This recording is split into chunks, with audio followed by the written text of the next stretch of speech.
This is the continuation of my previous video. Here I am focusing upon the subdivisions of Himalayan region from north to south, west to east, and some important informations about Himalayan region. Personally, I feel that the visual interpretation is most important for anything to understand in an effective manner. That's why I tried my level best to clarify all those concepts with the help of different maps, images, and pictures. So let's try to understand. Here all of you can see we are having total 4 subdivisions of Himalayan region. In our extreme north we have Trans Himalaya, after that we have Greater or Himadri Himalaya, then Lesser or Himachal Himalaya, and as a southern part we have Sivalik or Outer Himalayan region. Now, according to many geographers and many geologists, Trans Himalaya includes those 4 important ranges. First, we have Karakoram range, then Ladakh, Jaskar, and Kailash. Here, just check it out in this map. Here in the extreme north, all of you can see the Karakoram range. Here it is. Okay. So, what is the location of this Karakoram range? That is POK region. What is the meaning of POK? Pakistan Occupied Kashmir region. So, Karakoram range is situated in this Pakistan Occupied Kashmir region. Now, this Karakoram range lies as a boundary among 3 important regions. First, it is situated in Pakistan. That's why the first one is Pakistan. Then, in the southern part, we have the Jammu Kashmir part of India. So, the next is India. And in the eastern side, we have China. So, China is the third one. So, Karakoram range lies as a boundary of Pakistan, India, and China. K2 or Godwin Austen region situated in this Karakoram range, and it is the second highest Himalayan peak. First one, that is Everest, situated in Nepal-China border. Now this K2 is the second highest Himalayan peak, but the highest mountain peaks in India. So first one we have K2, height is almost 8611 meters. In the second number, we have Kanchenjunga that is situated in Sikkim, and in the third, we have Nanda Devi which is situated in Uttarakhand. After Karakoram range, in its southern part, we have Ladakh range which includes Ladakh region. In the southern part of Ladakh range, we have Jaskar range which mainly includes Jammu Kashmir and Ladakh region. In the eastern side, we have Kailash range that is southwestern part of China. Now, you can see here that is the Ladakh range, that is the Kailash range. So, the southward extension of this Ladakh range is mainly known as Kailash range.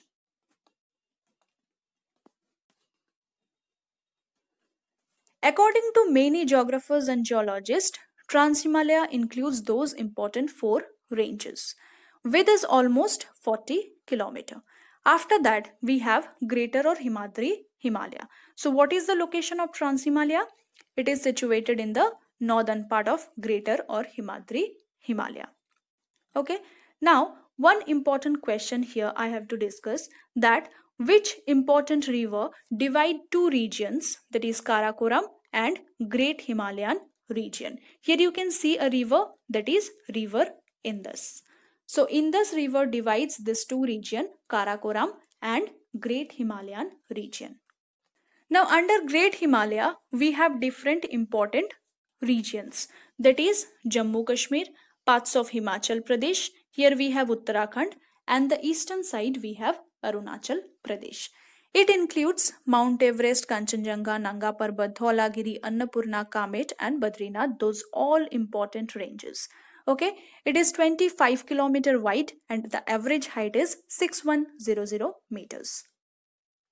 After Greater or Himadri Himalaya, in its southern part we have Lesser or Himachal Himalaya, which mainly includes Pir Panjal range. Here you can see Pir Panjal range. So, under this Himachal Himalaya, we have parts of Jammu Kashmir, Himachal Pradesh, Uttarakhand, and Sikkim in India. If we consider our neighboring countries, then we have Nepal and Bhutan under this Himachal Himalaya. 80 km is the width of this region and the average height is approximately 1300 to 4600 meters. In its extreme southern part, we have Sivalik or Outer Himalaya. That is the extreme south of the Himalayan ranges. Here you can see that is the Sivalik range. It mainly includes parts of Jammu Kashmir, Himachal Pradesh and Uttarakhand. So it starts from Jammu Kashmir and ends in Uttarakhand. Okay. Now we are having several dunes like Dehradun, Potli Dun, Kotli Dun, etc. So what is the meaning of dune? We are having different kind of Himalayan ranges or mountain ranges. So these are the mountain tops and those are the valley region. So dune simply means the valleys. Now the average width of this Sivalik region, that is 8 km in east and 45 km in the west, and average height is almost 900 to 1500 meters. Now we will discuss about the Himalayan subdivisions from west to east. All of you can see in this map that in the extreme western part we have Western Himalaya, in the central part we have Central Himalaya, and in the extreme east we are having Eastern Himalaya. Under this Western Himalaya, we are having three important subdivisions. First, we have Kashmir, then Himachal, and then Kumaun Himalaya. Just have a look in this map. Here, in the extreme western part, we are having Kashmir Himalaya, which is mainly situated in Jammu Kashmir region. Length is approximately 700 km and width is 500 km. In the eastern side of this Kashmir Himalaya, we are having Himachal Himalaya. It mainly include the state of Himachal Pradesh. Area is approximately 45,000 square kilometer. Simla, Dalhousie, Dharamshala, Kulu, Manali, those hill stations are very much important which are situated in this Himachal Pradesh or Himachal Himalaya region. In the eastern part of this Himachal Himalaya, we are having Kumaun Himalaya, which mainly include the state of Uttarakhand. Here you can see that is Kumaun Himalaya. Now length is approximately 320 km and area is 38,000 square kilometer. Nanda Devi, Kamer, Trishul, Badrinath, Kedarnath, these all highest peaks are very much important in this Kumaun Himalaya region or Uttarakhand region. After this Western Himalaya, we are having Central Himalaya. Okay, Central Himalaya mainly include parts of Nepal. Here you can see the central part. The maximum part is situated in Nepal. That's why this Central Himalaya is also known as Nepal Himalaya. Area is approximately 116800 square kilometer. Mount Everest, Kanchenjunga and Makalu. These are some important peaks situated in the Central Himalaya region. After the Central Himalaya, in the extreme eastern part, we are having Eastern Himalaya. Here you can see that is the Sikkim part, parts of Arunachal Pradesh, parts of Bhutan, North Bengal. These all are under Eastern Himalaya region. Eastern Himalaya is also known as Purvanchal. Okay, because it is situated in east or Purb. That's why Purvanchal. Now, the width is approximately 720 km and area is 67500 square kilometer. Aka Hills, Dafla Hill, Miri Hill, Abhor, Mishmi and Namcha Barwa, those are some important hill stations or hills under this Eastern Himalayan region. Okay. We have already discussed about the Himalayan subdivisions from west to east, right?